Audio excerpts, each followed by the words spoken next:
遊山西村。陸游。莫笑農家臘酒渾，豐年留客足雞豚。山重水複疑無路，柳暗花明又一村。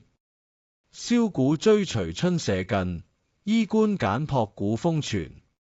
從今若許閒乘月，主將無時夜叩門。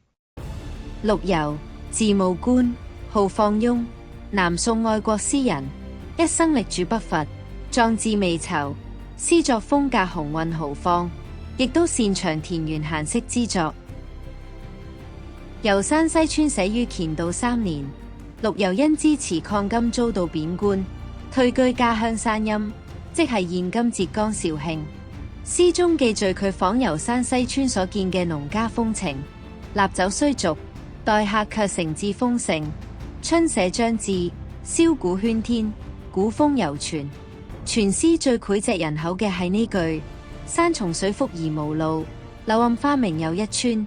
原本描寫江南幽靈間溪流迴環、花木掩影嘅真實地理景觀，卻因意境深邃，被提煉成人生哲理。